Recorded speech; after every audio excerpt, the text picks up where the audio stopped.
जय श्री कृष्ण। नमस्कार। श्रीमद् भगवत गीता के अध्ययन की श्रृंखला में 9वें अध्याय राज विद्या राजगुह्य योग के आज के सत्र में सभी साध्यायियों का स्वागत एवं अभिवादन। ओम ओमकार के नाद के साथ प्रार्थना करेंगे।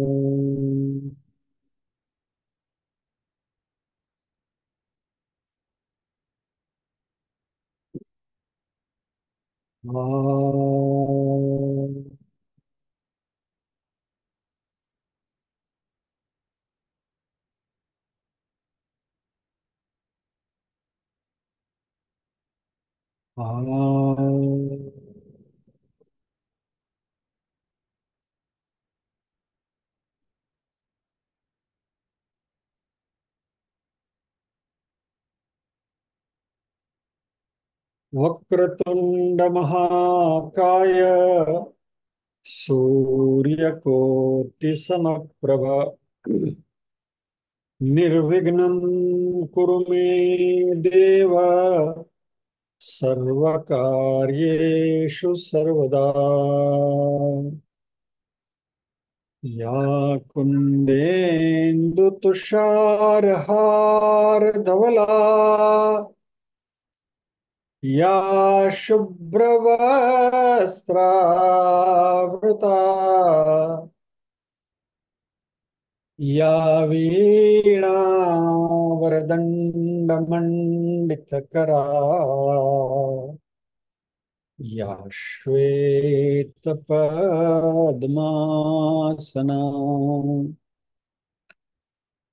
या ब्रह्माच्युतशङ्कर प्रभृतिभिर् देवैः सदा वन्दिता सा मां पातु सरस्वती भगवती निःशेषजाड्यापहा।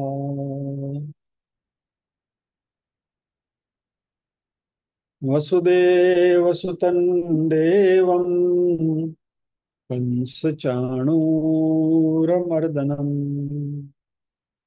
देवकी परमानन्दम् कृष्णं वन्दे जगद्गुरुम्।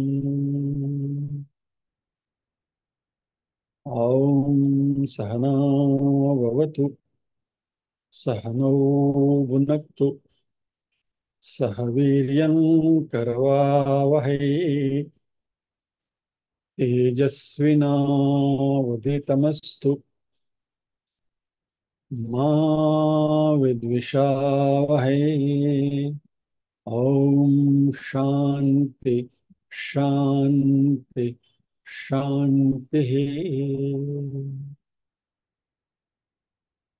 यत्र योगेश्वर कृष्णो यत्र पार्थो धनुर्धरः तत्र श्रीर्विजयो भूतिर्ध्रुवा नीतिर्मतिर्मम।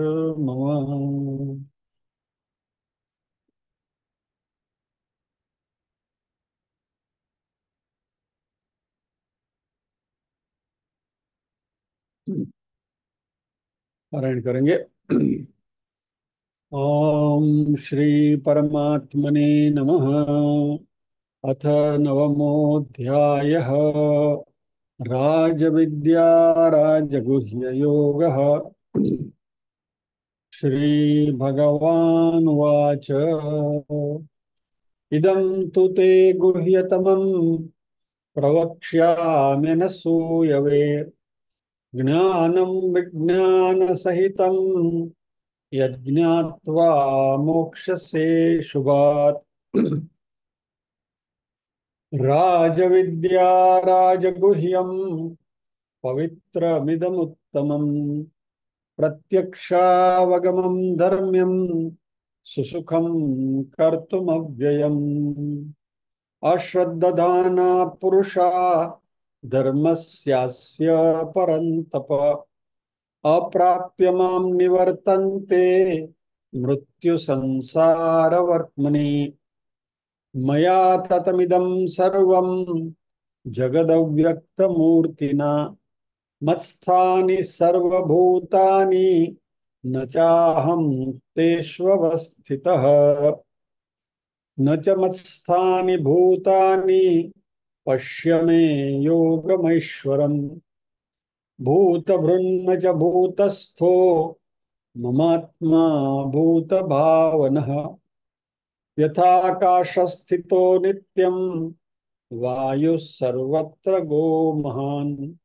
तथा सर्वाणि भूतानि मत्स्थानीत्युपधारय। सर्वभूतानि कौन्तेय प्रकृतिं यान्ति मामिकाम्। कल्पक्षये पुनस्तानि कल्पादौ विसृजाम्यहम्। प्रकृतिं स्वामवष्टभ्य विसृजामि पुनः पुनः। भूतग्राममिमं कृष्ण मवशं प्रकृतेर्वशात्। न च मां तानि कर्माणि निबध्नन्ति धनञ्जय। उदासीनवदासीन मसक्तं तेषु कर्मसु। मयाध्यक्षेण प्रकृतिः सूयत्ते सचराचरम्। हेतुनानेन कौन्तेय जगत् विपरिवर्तते। अवजानन्ति मां मूढा मानुषीं तनुमाश्रितम्। परं भावमजानन्तो मम भूतमहेश्वरम्। मेरे साथ पारायण करेंगे तो जम्बाई नहीं आएगी, बगासा नहीं आवे। मारी जोड़े पारायण करशो तो नहीं तो ચોક્કસ બગાસા આવશે ને આજે તો આવશે જ। મોઘાશા મોઘ કર્માણો મોઘ જ્ઞાના વિચેતસઃ। राक्षसीमासुरीं चैव प्रकृतिं मोहिनीं श्रिताः। महात्मानस्तु मां पार्थ दैवीं प्रकृतिमाश्रिताः। भजन्त्यनन्यमनसो ज्ञात्वा भूतादिमव्ययम्। सततं कीर्तयन्तो मां यतन्तश्च दृढव्रताः। नमस्यन्तश्च मां भक्त्या नित्ययुक्ता उपासते। ज्ञानयज्ञेन चाप्यन्ये यजन्तो मामुपासते। एकत्वेन पृथक्त्वेन बहुधा विश्वतो मुखम्। अहं क्रतुरहं यज्ञ स्वदाहमहमौषधम्। मन्त्रोऽहमहमेवाज्य महमग्नेरहं हुतम्। पिताहमस्य जगतो माता धाता पितामहः। वेद्यं पवित्रमोङ्कार ऋक्साम यजुरेव च। इस जगत का मैं पिता हूँ, इस जगत का मैं माता स्वरूप हूँ, इस जगत का धारण करने वाला हूँ। और कोई प्रश्न करे कि आपके लिनिएज क्या है, आपके पिता कौन है, तो उन्होंने कहा मैं ही पितामह हूँ, मैं ही मेरा पिता हूँ और दादा हूँ जगत का। यानी परमात्मा से आगे कोई नहीं है। पवित्र ओंकार मैं हूँ। और ये वेद जो है ऋग्वेद यजुर्वेद सामवेद वगैरह मैं हूँ। ऋग यजुर साम की जब बात आई तो हमने इस अपॉर्चुनिटी को पकड़ लिया कि वेदों के बारे में थोड़ी जानकारी प्राप्त करें। तो इस सिलसिले में हमने गत सत्र में वेदों के बारे में जनरल इंफॉर्मेशन प्राप्त करी और स्पेसिफिकली ऋग्वेद के बारे में हमने जाना। अभी आज अगले वेद का नंबर है और वो है यजुर्वेद।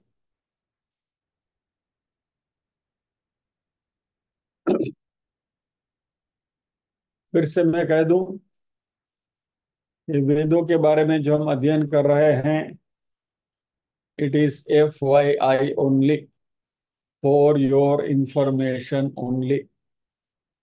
इसमें से कुछ याद रखने की जरूरत नहीं है, कोशिश करोगे तो रहेगा भी नहीं। इसलिए यहाँ से जो कहा जा रहा है उसे शांति से सुनिए, और जिनको नोट्स लिखने का उत्साह है वह जब भी रिकॉर्डिंग आएगी तो ये पॉज प्ले करके अपनी नोट्स लिख ले। लेकिन आज करने जाओगे तो आप पागल हो जाओगे। एनीवे, ऋग्वेद के बारे में हमने जाना, आज हम यजुर्वेद का परिचय करेंगे।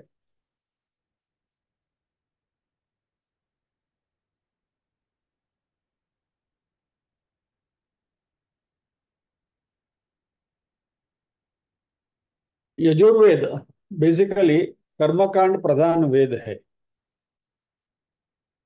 यानी हम जो भी कर्मकांड करते हैं, वे जो भी कुछ मंत्र उच्चार किए जाते हैं, ये सारे मंत्र यजुर्वेद से लिए गए हैं। इज्जते अनेन इति यजुः, जिन मंत्रों से यज्ञ किए जाते हैं उन मंत्रों को यजु कहते हैं, और इसलिए ये यजुर्वेद है। यजुः वेद, यजुर्वेद।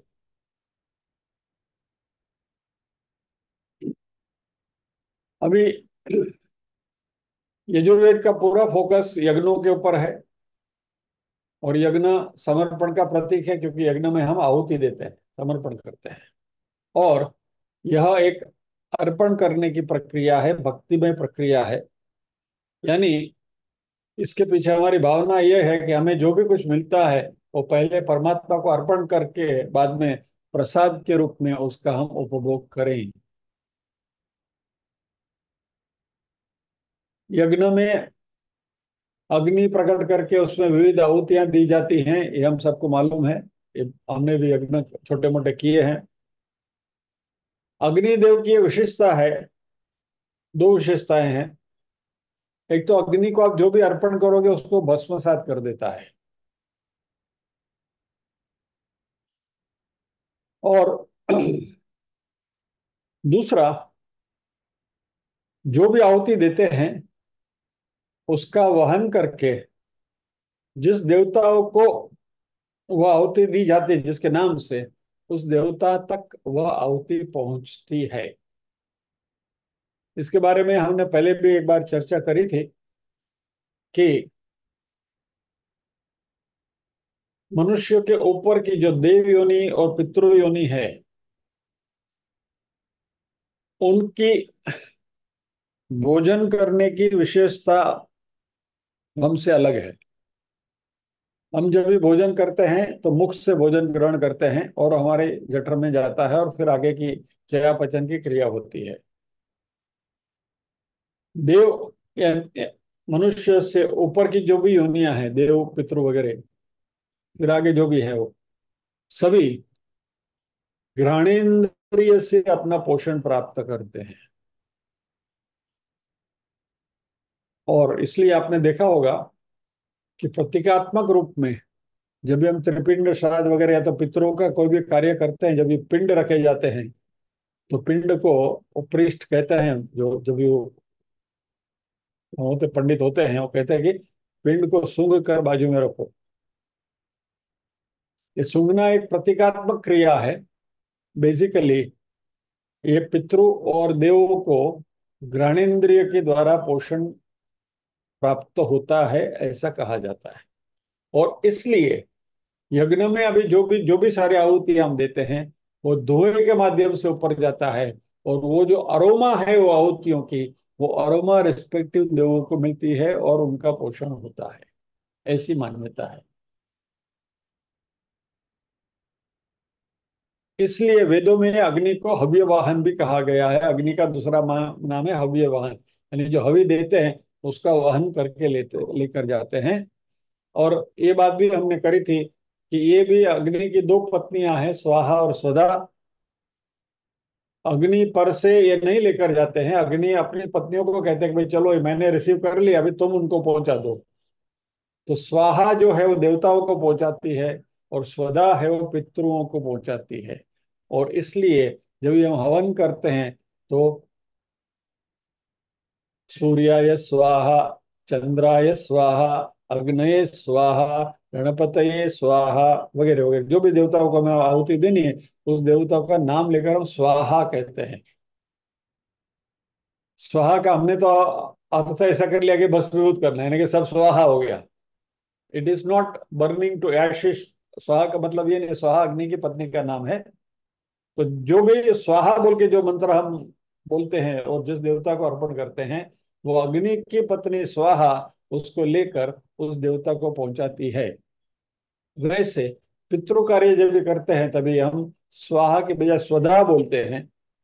और अग्नि की पत्नी स्वधा स्वधा नाम की जो पत्नी है वह ये हव्य लेकर पितरों को पहुंचाती है।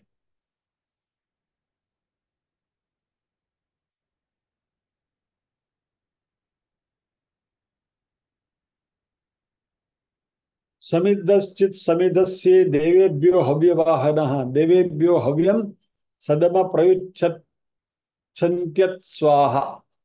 यज्ञ में जो अग्नि प्रकट की जाती है वह पृथ्वीलोक और अन्य लोकों के बीच की कड़ी है जो आहूत वस्तुओं को देवताओं तक पहुंचाते हैं, ऐसा वेदों में लिखा गया है। ऋग्वेद में लिखा है, शुक्ल यजुर्वेद में भी लिखा हुआ है।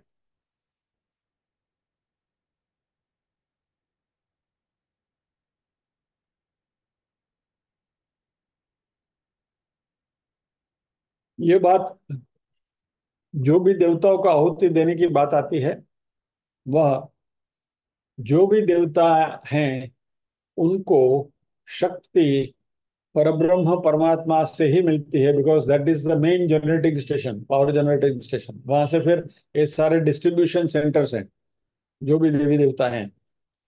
इसलिए देवताओं को जो भी आहुति हम देते हैं वह देवताओं के माध्यम से अल्टीमेटली परमात्मा को ही पहुंचती है। ये बात हमने भगवत गीता में करी हुई है 7वें अध्याय में, कि जो भी देवता का आप यजन करते हैं वो अल्टीमेटली वो मुझे ही पहुंचता है, ऐसा भगवान ने कहा है।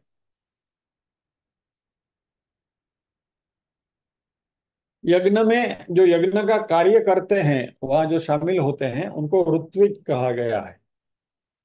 और ये जो ऋत्विज हैं वो चार प्रकार के होते हैं। एक है होता, दूसरे हैं अध्वर्यु, तीसरे हैं उद्गाता, और चौथा प्रकार है ब्रह्मा। जो होता है वह ऋग्वेद के जानकार हैं, ऋग्वेद के पंडित होते हैं, यानी उनकी मास्टरी ऋग्वेद में है।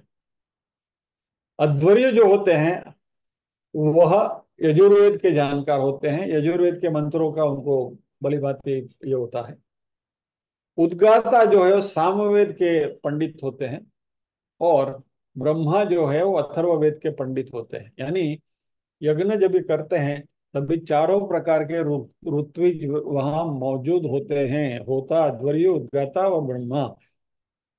ऋग्वेद, यजुर्वेद, सामवेद और अथर्ववेद के विद्वान रिस्पेक्टिवली। अभी होता का अर्थ है आह्वान करने वाला। और ये ऋग्वेद के पारंगत विद्वान होते हैं। यज्ञ के अवसर पर ऋग्वेद में से विविध देवता की स्तुति का उच्चारण करके वह उनका आह्वान करते हैं। यानी जब भी जो भी यज्ञ यज्ञ हम करते हैं तो वो यज्ञ के भी देवता होते हैं, और उस यज्ञ देव का आह्वान किया जाता है। और ये आह्वान की जो क्रिया है यह होता करते हैं, ऋग्वेद के जो विद्वान है वो करते हैं। उसके बाद अध्वर्युं का काम है यज्ञ की प्रोसेस को आगे बढ़ाना। यानी होता ने और देवता का आह्वान किया, फिर अध्वर्यु जो है वह बेसिकली वो यजुर्वेद के विद्वान होते हैं। और जैसे अभी अभी हमने देखा कि यजुर्वेद में कर्मकांड के मंत्र हैं, तो यज्ञ की जो भी प्रोसीजरल ऋचाएं जो है, मंत्र जो हैं, वो सारे मंत्रोच्चार ये अध्वर्यु करते हैं। और इनके नेतृत्व में यज्ञ संपन्न होते हैं, यानी कि यज्ञ, the major portion of the yajna is अध्वर्यु के ऊपर उनका भार होता है। यानी कि सभी मंत्रोच्चार ज्यादातर वो करते हैं। उसके बाद है उद्गाता। उद्गाता यानी ऊंचे स्वर से गाने वाले। उद यानी ऊपर, गाता यानी स्वर से गाने वाला। वह सामवेद के परम्पर विद्वान होते हैं, क्योंकि सामवेद की संहिता में ये सारे मंत्र हैं। यानी जब भी if you see a typical यज्ञ,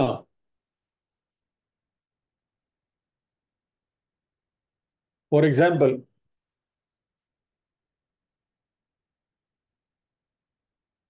अभी चैत्री नवरात्रि चल रही है और उसमें चंडी पाठ होता है। तो चंडी पाठ में जब शकरादे का अर्थ ये होता है, पाठ होता है, रिसाइटेशन होता है, तो विद्वानों की दो जोड़ी आमने सामने आ जाती हैं, दो दो टीम बनती है, और एक एक श्लोक आमने सामने वो बोलते हैं और बहुत ऊंचे स्वर में बोलते हैं उसको। और जब भी आप शकरादे का पंडितों के द्वारा, रियल पंडितों के द्वारा स्पष्ट उच्चारण से जब भी शकरादे का पाठ होता है, जब भी आप देखेंगे तो आपके रोंगटे खड़े हो जाएंगे। It is so powerful. यानी आप वहां खड़े रहेंगे तो यू यू स्टार्ट ट्रेम्बलिंग। एक अपने एक शक्ति का संचार हो जाएगा उसमें। इतना पावरफुल है ये मंत्रों में ये प्रभाव है। तो जो उद्गाता है वो सामवेद के विद्वान होते हैं, और वह ऊंचे स्वर में मंत्रों का उच्चार करते हैं। और अथर्ववेद के जानकार जो ब्रह्मा नाम के जो ऋत्विज होते हैं, वह यज्ञ का निरीक्षण करते हैं। यानी कि इज ए सुपरवाइजर। वो सब कुछ बराबर होता है कि नहीं, घी है कि नहीं, ये हवी का मटेरियल सब आ रहा है कि नहीं, उसका सप्लीमेंट बराबर है कि नहीं, सप्लाई आ रही है कि नहीं, वो सब देखते रहते, भाई ये लेकर आओ, वो लेकर आओ, ये करो, वो करो, वगैरह वगैरह। यानी यज्ञ में किसी भी प्रकार की त्रुटि ना हो, यज्ञ निर्विघ्न रूप से यथार्थता से पूर्ण हो, उसका उत्तरदायित्व इस ब्रह्मा नाम के इनका है। और ये अथर्ववेद के पारंगत विद्वान होते हैं। और यहाँ ये वाटर टाइट कंपार्टमेंट नहीं है कि भाई ये खाली ऋग्वेद के ही पारंगत है, यजुर्वेद के पारंगत है, सामवेद के पारंगत है, ये अथर्ववेद के पारंगत नहीं। ये सारे के सारे लोग चारों वेदों के अभ्यासु होते हैं। उनका सभी ने सभी वेदों का अभ्यास किया हुआ होता है, लेकिन एक पर्टिकुलर शाखा में इनकी मास्टरी होती है। तो होता की मास्टरी ऋग्वेद में है, अध्वर्यु की मास्टरी यजुर्वेद में है, सामवेद में उद्गाता की मास्टरी है, और ब्रह्मा की मास्टरी अथर्ववेद में है। तो यज्ञ में ये चार ऋत्विज मुख्य होते हैं। यानी कोई भी यज्ञ बड़े पैमाना पर जब भी होता है, तो इन चारों की तो आवश्यकता है ही है। This four are required minimum. लेकिन एक्सेप्शन में एक अग्निहोत्र यज्ञ जो हम घर में करते हैं, वह मात्र एक ही ऋत्विज होता है, और वो हम जो अग्निहोत्र करते हैं। वो तो आपको मालूम है, बहुत सिंपल प्रोसेस है अग्निहोत्र की, और आपको स्वयं करना है। तो वहां फिर ये होता ध्वर्यु, उद्गाता वगैरह की कोई जरूरत नहीं है। लेकिन बड़े बड़े यज्ञ जो होते हैं, वहां ये ऋत्विजों की संख्या डिपेंडिंग अपॉन द वॉल्यूम, और डिपेंडिंग अपॉन उसका वो जो व्याप है, वो हिसाब से ऋत्विज होते हैं। 16 होते हैं, 32 भी होते हैं। और यज्ञ में अग्नि प्रकट करने के लिए माचिस नहीं लगाई जाती।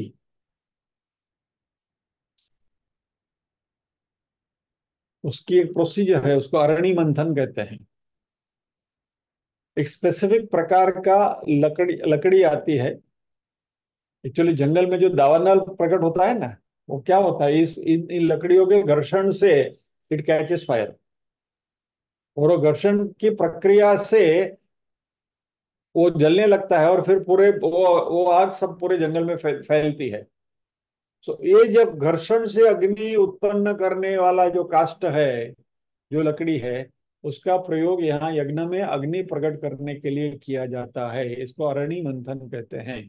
यानी कि एक रिसेप्टिकल होता है, उसके अंदर एक दूसरा अपना जेनी की जैसे एक चीज होती है, उसको ऐसा ऐसा ऐसा करते हैं और मंथन करते हैं, तो उसके फ्रिक्शन से अग्नि पैदा होती है, स्पार्क पैदा होती है। और व्हेन दैट कैचेस फायर, उस अग्नि से यज्ञ को प्रज्वलित किया जाता है, यज्ञ की वेदी को प्रज्वलित किया जाता है। तो ये अरणि मंथन है। वो कैसे करना, उसकी भी प्रोसीजर है, और उसके लिए भी मंत्रोच्चार है।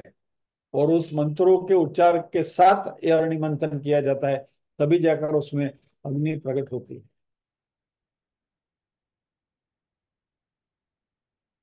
ओके। अभी यजुर्वेद में अनियताक्षरावसानो यजुः, जिसमें अक्षरों की संख्या निश्चित न है, वो यजु। यानी यजुर्वेद के जो मंत्र हैं वो सारे गद्य मंत्र हैं, क्योंकि पद्य मंत्र रहेंगे तो they have to be in metre. फिर वो जो छंद में है, उस छंद के हिसाब से उसका मीटर होना चाहिए। यजुर्वेद में ये मंत्र जो है वो गद्य में है, इसलिए वो मीटर में नहीं है। यजुर्वेद की दो शाखाएं हैं, शुक्ल यजुर्वेद और कृष्ण यजुर्वेद।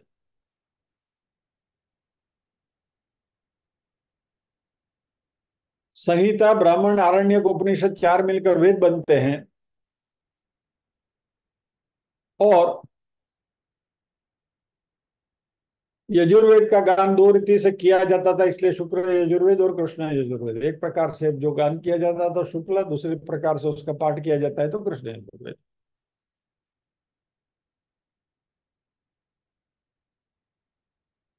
अभी केवल संहिता का भाग जो है, से हमने वेदों में देखा, चार उसके ये है, बराबर है। संहिता, ब्राह्मण, आरण्यक और उपनिषद।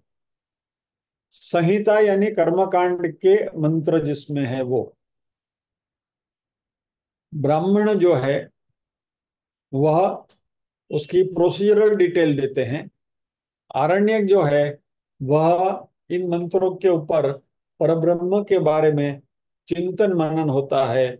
और उपनिषद जो है वह इस सभी का सार के रूप में हमारे पास ब्रह्म ज्ञान रखते हैं।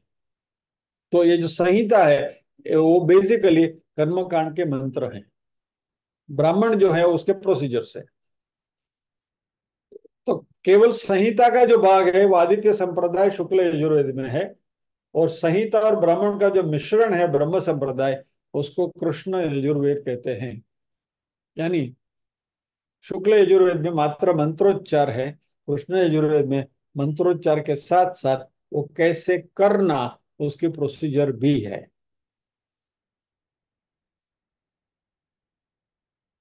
शुक्ल यजुर्वेद की 100 शाखाएं थी, और अभी वर्तमान समय मात्र दो शाखाएं हैं। कृष्ण यजुर्वेद की चार शाखाएं प्राप्त होती हैं प्राय। शुक्ल यजुर्वेद में माध्यन्दिनी शाखा, वाजसनेयी शाखा के बारे में हम ज्यादा परिचित हैं।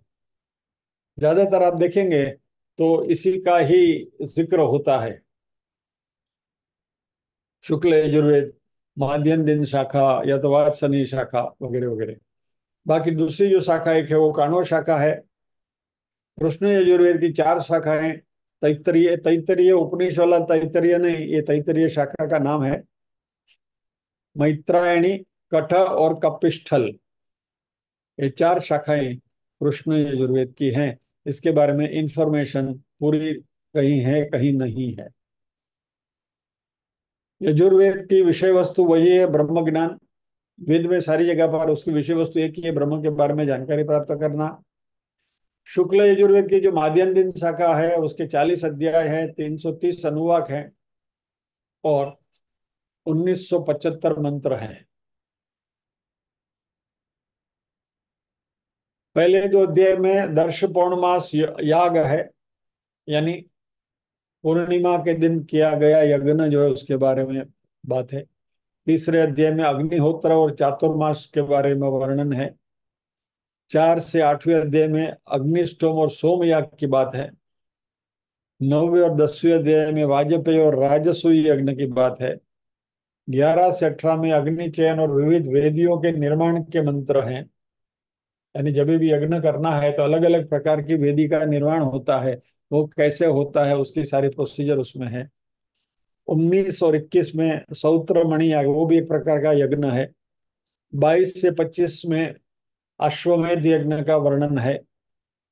26 से 29 में खिल अध्याय। 30वें में पुरुष मेध यज्ञ। 31 में पुरुष सूक्त है जिसके बारे में हम परिचित हैं। सहस्र शीर्ष सहस्र पुरुष वगैरह जो है वो, और नारायण सूक्त है उसमें।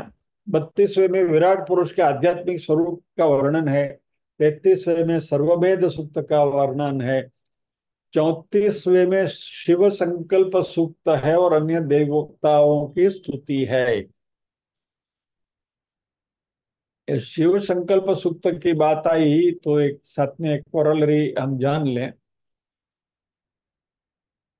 रुद्राष्टाध्यायी जो हम बोलते हैं, रुद्री जो हम जिसको कहते हैं, हमारे संगीता में है, रीटा बहन बैठी हैं और रेगुलरली रुद्री करते हैं। तो यह यजुर्वेद, शुक्ल यजुर्वेद में से इसकी उपलब्धि हुई है। और रुद्राष्टाध्यायी का जो पहला अध्याय है उसके प्रथम 4 मंत्र जो हैं वो गणपति पूजन वगैरह हैं उसमें।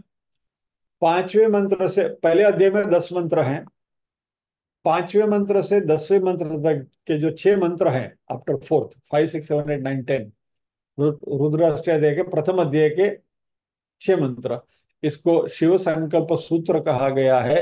इसमें हमारे मन को संबोधित करते हुए उसमें सारी बातें कही कि हे मेरा मन तो ऐसा कर, मेरा मन तो ऐसा कर। इसके बारे में हमने हमारे वर्ग में डिटेल में चर्चा करी हुई है शिव संकल्प सूत्र के ऊपर। We have spent sufficient time on that, पूरा सत्र हमने उसके बारे में लिया था। तो ये यजुर्वेद से हमारे पास उपलब्ध हुआ है। 35वें में पितृमेध का वर्णन है। 36 38 में प्रावर्ग्य नामक यज्ञ का वर्णन है। 39वें में अंत्येष्टि संस्कार के संबंधित मंत्र है। जब भी राम बोलो भाई राम हो जाता है ना, तो स्मशान में जो भी क्रियाएं की जाती है, करी जाती हैं, तभी वहां अग्निदाह देने के समय पर जो मंत्रोच्चार होता है वो मंत्रों का जिक्र यहाँ 29वें चैप्टर में। और 40वां जो है वह यजुर्वेद में अंतिम यह है, ईशावास्य उपनिषद, जिसको हम वेदांत कहते हैं। तो वेदों के संहिता भाग में से भी कुछ उपनिषद प्राप्त, नॉट नेसेसरीली के सारे उपनिषद उपनिषद में ही है। कि संहिता, ब्राह्मण, आरण्यक और उपनिषद, ऐसे हमने कहा ना 4 विभाग, तो सारे उपनिषद उपनिषद विभाग में ही ऐसा नहीं है। संहिता विभाग में भी उपनिषद मिल रहा है और ईशावास्य उपनिषद इस तरीके से यहाँ मिला है।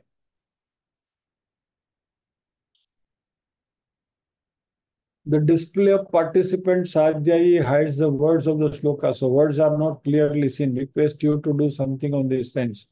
Yajurved also got meter for reciting. अभी यजुर्वेद में मीटर है रिसाइट करने के लिए, बात बिल्कुल सही है। जैसे कहा मैंने आपको कि जो भी कर्मकांड हैं, वो कर्मकांड के जो मंत्रोच्चार होते हैं वह उनके मीटर हैं और वह स्पेसिफिक तरीके से उसका उच्चारण होता है। बट बेसिकली यजुर्वेद में majority of it is in Gadya. It is in a prose form. There is poetic. See there is no water. एक एक बात वेदों के बारे में समझ लें, ये जो भी हम चर्चा कर रहे हैं, these are general description, there is no water tight compartment in this. भाई यजुर्वेद गद्य प्रधान है इसलिए खाली उसमें गद्य ही है, पद्य नहीं है। और सामवेद पद्य प्रधान है इसलिए सामवेद में मात्र पद्य है और गद्य नहीं है। Not like that, there is no water tight compartment. Basically Veda जो हैं वह ब्रह्मा से मुख से प्रकट हुए, व्यास जी ने इनको सब डिवाइड किया। यानी ब्रह्मा के मुख से जो वाणी प्रकट हुई, सारे मंत्र, व्यास जी वो सारे मंत्रों के दृष्टा थे, उन्होंने मंत्रों को कैप्चर किया। उन्होंने फिर अपने हिसाब से फॉर सेक ऑफ कन्वीनियंस उसको चार हिस्से में बांटा, ऋग यजुर साम और Atharva.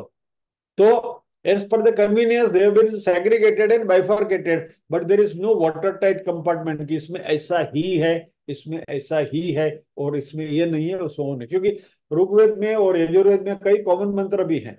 there are so many mantras which are common to both Ved.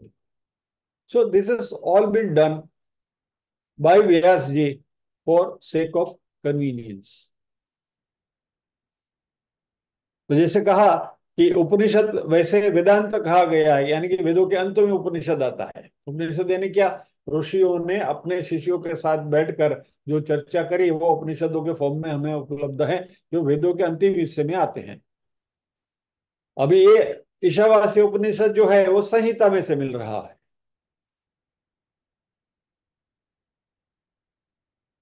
वैसे वेदों के ब्राह्मण ग्रंथों में से भी कुछ उपनिषद प्राप्त होता है, जैसे केन केन उपनिषद है, तो ब्राह्मण ग्रंथ में से प्राप्त होते हैं।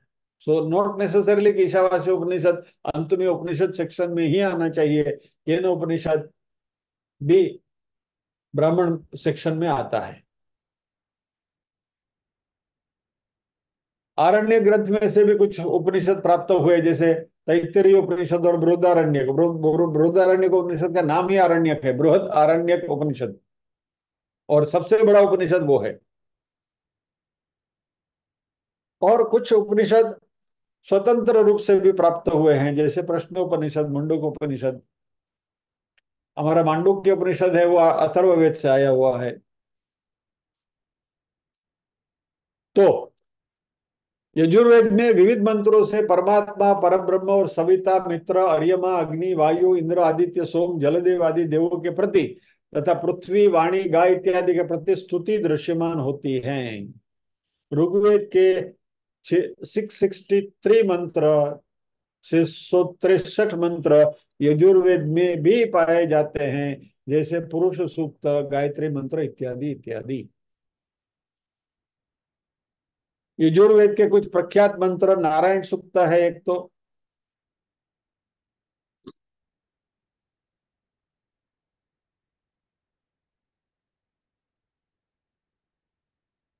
इस सभी में आप देखेंगे कि परमात्मा का, परब्रह्म का निरूपण है किसी न किसी अंदाज में।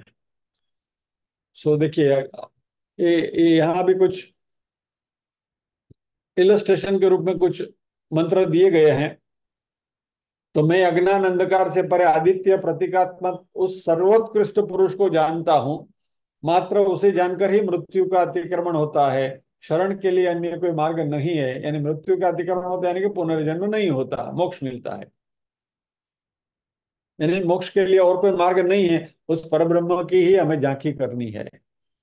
जैसे इस मंत्र में कहा गया कि वो परमात्मा अभ्यंतर में विराजमान है, अजन्म होकर भी विविध प्रकार से उत्पन्न होते हैं। ज्ञानी और संयमी पुरुष ही उसके स्वरूप का साक्षात्कार करते हैं, सभी भुवन उसी में सन्निविष्ट हैं।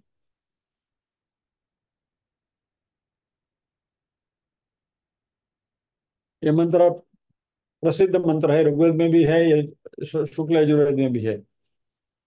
विश्वतः चक्षुरुत विश्वतो मुखो विश्वतो बाहुरुत विश्वस्तपत सम बाहुभ्याम धमति सम पतत्रैर्द्या वा भूमि जनयन देव एक। भगवान की आंखें हर जगह पर है, वो सब कुछ देखते हैं, उनका मुख भी सब जगह पर है, उनके हाथ भी हर जगह पर है, उनकी अनंत गति है, सर्वव्यापक है, स्वर्ग लोक, पृथ्वी लोक, अंतरिक्ष लोक आदि लोक का निर्माण करते हैं। वो परमात्मा एक ही है, एकम सत विप्रा बहुधा वदंती।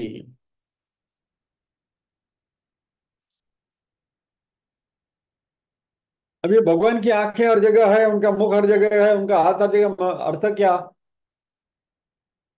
ममैवांशो जीवलोके जीवभूत सनातन, प्रत्येक भूतों में मेरा वास है, भगवान ने कहा है भगवत गीता में। तो यदि भगवान हमारे अंदर हैं तो हमारी जो आंखें हैं वो उनकी हैं, हमारा जो मुख है उनका है, हमारा हाथ है उनका ही है। तो सृष्टि में जितने भी जीव जीव हैं, वो सभी की आंखें, सभी के मुख, सभी के हाथ, या तो जो जो भी इंद्रियां हैं वो परमात्मा की है, यानी इस हिसाब से वो सर्वव्यापी है।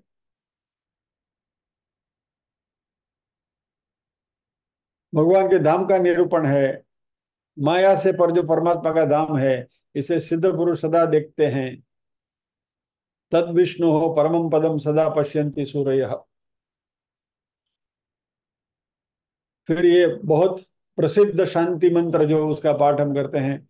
ओम द्यौः शांतिरंतरिक्षगुं शांति, पृथिवी शांतिरा पृथिवी शांतिरापः शांतिरोषधय शांति, वनस्पतय शांतिर्विश्वे देवाः शांतिर्ब्रह्म शांति, सर्वगुण शांति शांतिरेव शांति, सा मा शांतिरेधि।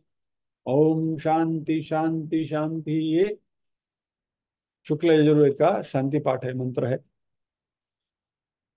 वेदों का पाठ होता है, उसमें भी एक उनकी टिपिकल स्टाइल होती है कि यहाँ मान लीजिए कि शांति रो शयदय शांति लिखा है, लेकिन यहाँ श का प्रोनाउंसिएशन ख करते हैं। शांति रो खदय शांति, ये वेदों का पाठ करने का, उच्चार करने की एक पद्धति है।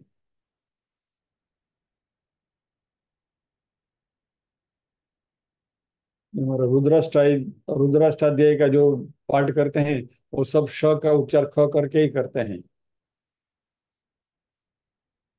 तो इसका अर्थ क्या है? स्वर्गलोक, अंतरिक्ष, पृथ्वी, जल, औषधि, वनस्पति, सभी देवता, ब्रह्म और सब कुछ हमारे लिए शांतिदायक बने, और सर्वत्र शांति का प्रसार हो, केवल शांति का ही प्रसार हो, और वह शांति मुझे भी प्राप्त हो। यानी let there be peace everywhere. निर्भयता की प्रार्थना है, ये भी बहुत प्रसिद्ध मंत्र है। यतो यतः समीहसे ततो नो अभयं कुरु शन्न कुरु प्रजाभ्यो भयं न पशुभ्यः। बराबर।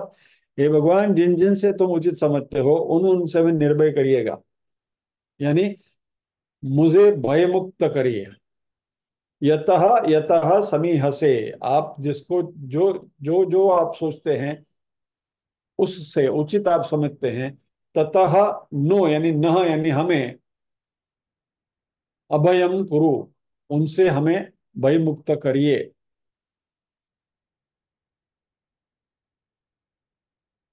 शांति oshadhayah is pronounced shanti okhadayah. Hari ji, that is how the mantra are pronounced. श का उच्चार ख होता है।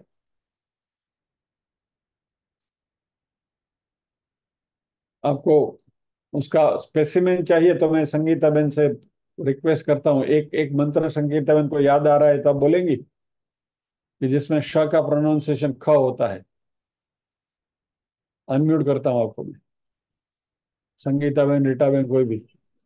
जतो यतः समीहसे ततो नो अभयं कुरु सन्नः कुरु प्रजाभ्यो आने अभयं आने आने आने आने आने तो કોઈ એવો મંત્ર જેમાં શ નો ઉચ્ચાર ખ થાય છે? તો શ્લોક મોડે આવો ને ખ્યાલ નથી. નથી આવડતો ને આ તો સામે છે તો મને આવડે બોલતા તો. ના ના હમણાં ગણપતિ. સારું, યાદ આવે ત્યારે આંગળી ઊંચી કરજો. હા હું યાદ કરીને કહું. યાદ કરીને કહેજો. હમણાં મ્યુટ કરું છું.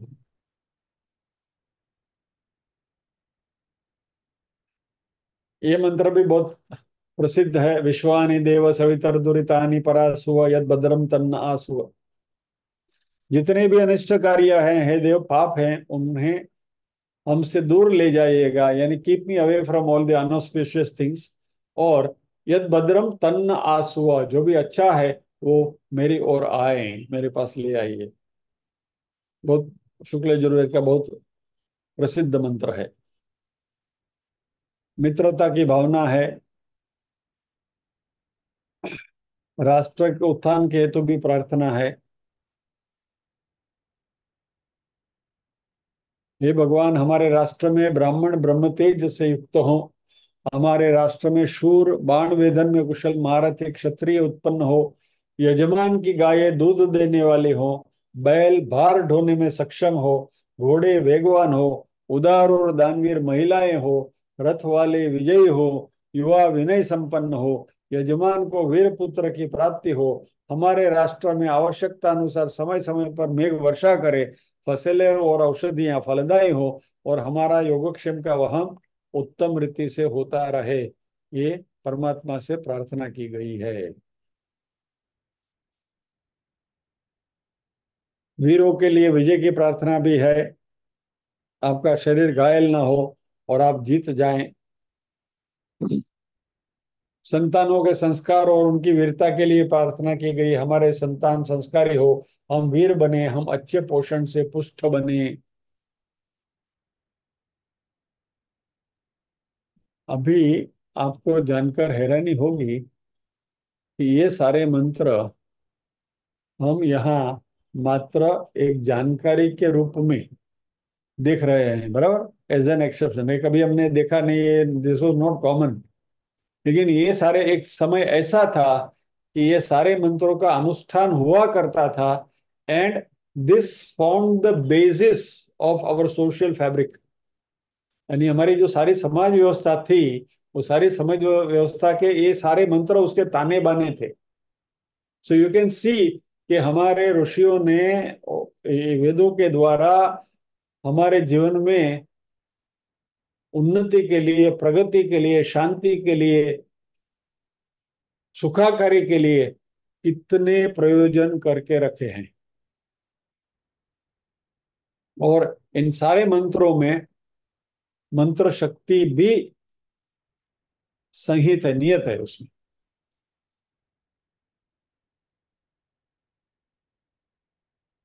दीर्घायुष की प्रार्थना, ये भी बहुत पॉपुलर मंत्र है। पश्येम शरद शतम, जीवे में शरद शतम, शृणुयाम शरद शतम, प्रब्र प्रब प्रब्रवाम शरद शतम, अदीना श्याम शरद शतम, भूयश्च शरद शतात। 100 साल तक हम देखते रहें, 100 साल तक हम जिए, 100 साल तक हम सुनते रहे। नहीं, 100 साल हमें जीना तो है, 100 साल की हमारी उम्र तो हो, लेकिन हमारी आंख कान, हमारी जिह्वा वगैरह सब भी तभी साबुत रहें, उनमें से किसी का भी अवसान, प्री मेच्योर डेथ न हो। जब तक हम मौजूद हैं तब तक ये सारी हमारी इंद्रियां काम करती रहें। 100 शरद ऋतु बीत जाएं, इतने समय तक हम अपनी आंखों से देखते रहें, हम जीते रहें, सुनते रहें, बोलते रहें। इस प्रकार अनेक मंत्रों में अच्छी संतति के लिए वीरता, स्वास्थ्य, आयु, बल, ज्ञान, सुख, शत्रुओं से रक्षा, विवेक पूर्ण वाणी प्राप्त करने के लिए, इंद्रियों की शुद्धि के लिए इत्यादि अनेक प्रकार की प्रार्थनाएं की गई हैं। इसके उपरांत यजुर्वेद में आंतरिक मलिनता दूर करने के लिए उत्कृष्ट प्रार्थना भी प्राप्त होती है। यन्मे छिद्रम चक्षुषो उदयस्य मनसो वाति तृण्णम बृहस्पतिर्मे तद ददातु। हे प्रभु, मेरे आंख, हृदय और मन में जो भी कोई मलिनता है उसे आप दूर करिएगा।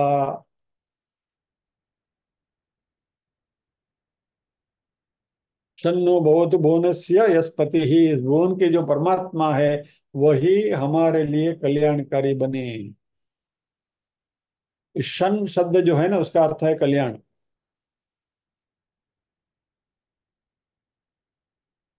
शिव संकल्प स्तोत्र की अभी हमने बात कर ली। मन के गुण और विशेषता का वर्णन किया गया है।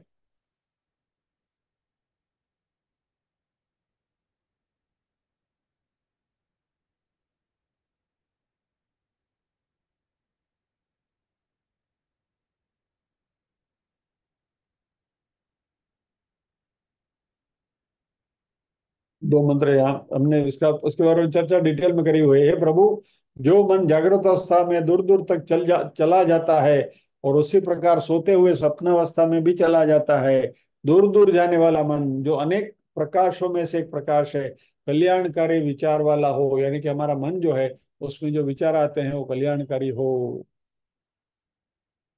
जो मन उत्कृष्ट ज्ञान, चेतना और निश्चय कराने वाला है, जो प्रजाओं के ज्ञान रूपी अमृत को प्रकाशित करता है, जिसकी सहायता के बिना मनुष्य कुछ भी कर्म नहीं कर सकता, हे प्रभु आपकी कृपा से ऐसा मेरा मन अच्छे विचारों वाला हो। तन्मे मनः शिव संकल्पमस्तु, तत्मे वह मेरा मन शिव संकल्पमस्तु, अच्छे संकल्प वाला हो, अच्छे विचारों वाला हो। फिर ये महामृत्युंजय मंत्र है, वो भी शुक्ल यजुर्वेद से आया हुआ है। ओम त्र्यंबकम यजामहे सुगंधिम पुष्टिवर्धनम उर्वारुकमिव बंधनात् मृत्योर्मुक्षीयमामृतात्। इसका अर्थ है त्र्यंबकम, तीन आंखों वाले यानी कि शिव जी, यजामहे उनका हम यजन करते हैं, उनका हम पूजन करते हैं। सुगंधिम यानी वो सुगंधित है, यानी कि फ्रेग्रेंट हैं। पुष्टिवर्धनम जो पोषण करने वाले हैं, हमें हमें पोषण देते हैं। यानी ऐसे शिव जी की हम प्रार्थना करते हैं। क्या प्रार्थना करते हैं? उर्वारुकम इव बंधनात् मृत्योः मुक्षीय मां अमृतात्। यानी उर्वारुक यानी ककड़ी, उर्वारुकम इव ककड़ी के जैसा, उर्वारुकम इव ककड़ी के जैसा, बंधनात् बंधन में से, मुक्षीय मुक्त करो। यानी ककड़ी अपनी बेली पे जब पक जाती है तो पकी हुई ककड़ी अपने आप गिर जाती है। तो इसी तरह हम शिव जी की प्रार्थना करते हैं कि जब भी मेरी मृत्यु आए तभी बिना कोई कष्ट के, जैसे वो ककड़ी अपनी बेली से गिर जाती है वैसा मेरा शरीर छूट जाए। उर्वारुकमिवत बंधनात् मुक्षीय, इस तरीके से इस बंधन में से मुझे मुक्त करो। माँ अमृतात्, अमृत तत्व से मुझे मुक्त मत करो, यानी कि अमृत तत्व की ओर ले जाओ। और अमृत तत्व है वो मोक्ष है।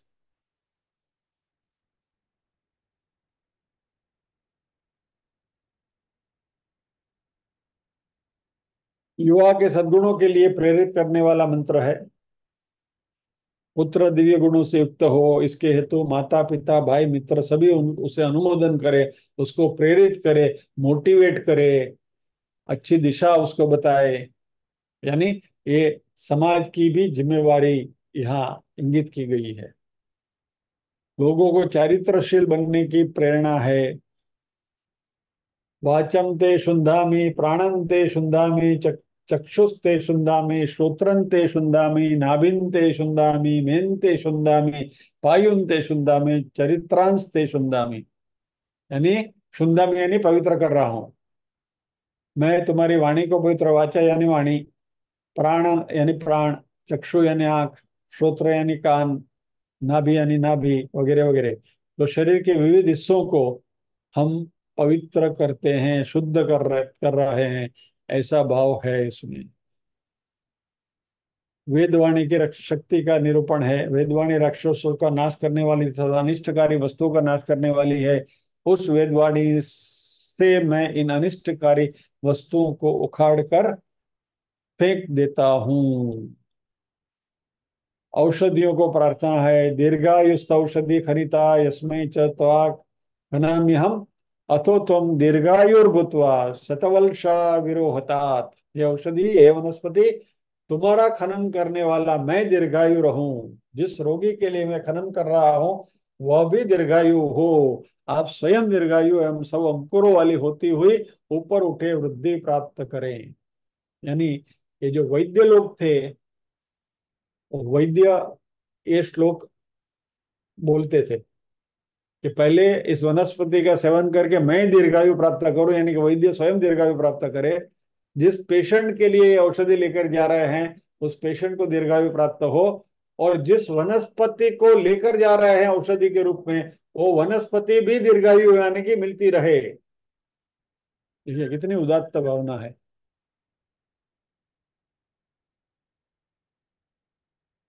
सो इस प्रकार यजुर्वेद यज्ञ विधि के साथ साथ ब्रह्म ज्ञान इहलौकिक तथा पारलौकिक प्रार्थनाओं से भरपूर है। निश्चित सामवेद, लेकिन घड़ी कह रही है कि भैया रुक जाइए। तो यजुर्वेद को वंदन करते हैं आज, और आज के सत्र को यहाँ विराम देते हैं। संगीता बेन, તમને क्या મળ્યું?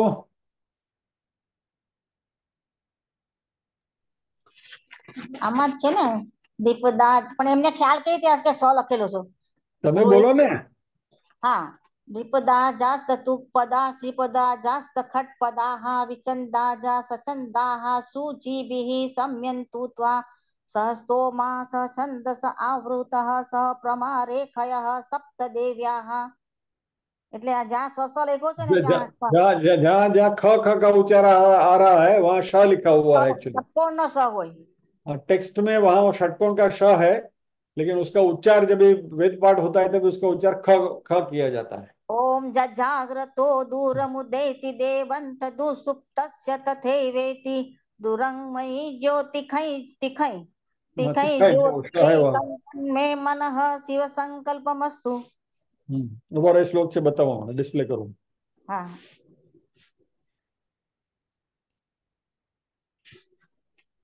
चन्देन कर्माण्यपसो मणि किरणो जग्ने कृण्वन्ति दधे कुदीराः. આખો પાછળનો છે ને પેલો बताओ। ગણપતિ નો એમાં જ છે બધા શિવ સંકલ્પ વાળું. शिव संकल्प जो ना मत ना હા, ये गिला अभी अभी आया था शिव संकल्प मस्त।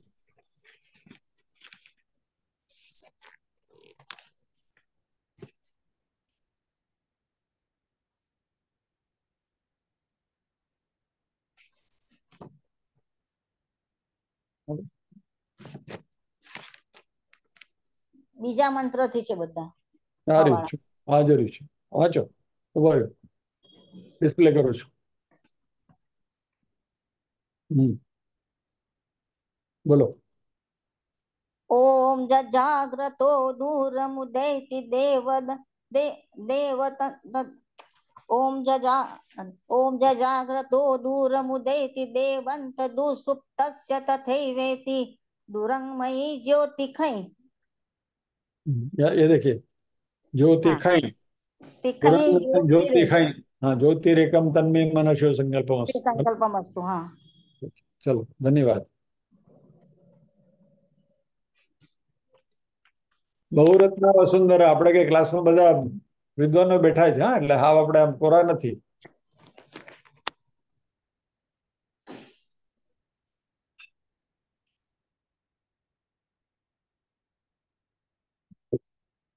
हरि जी ने अभी ऑब्जर्व किया है कि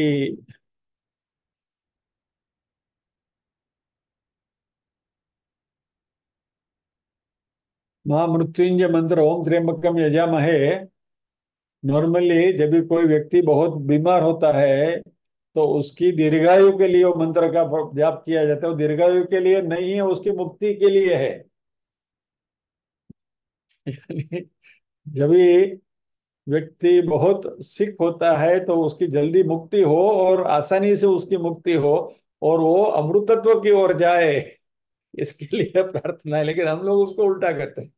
एनीवे, आइए अभी हम प्रार्थना करेंगे और आज के सत्र को विराम देंगे।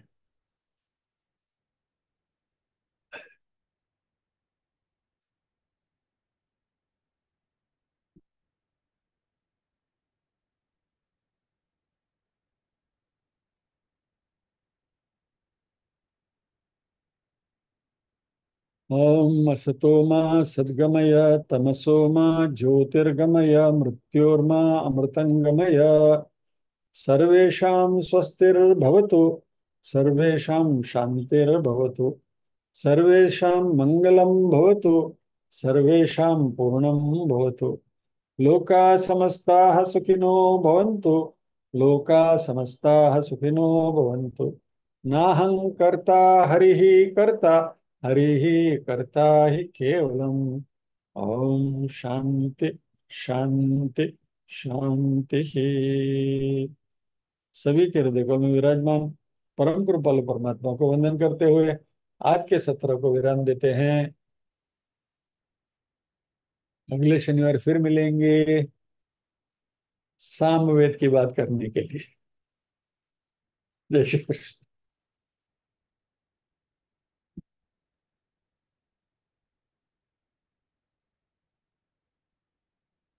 ગીતાબેન, આજે સંગીતાબેને ફટાકડા પડ્યા, કોઈક દિવસ તમારો વારો આવશે હો। જય શ્રી કૃષ્ણ।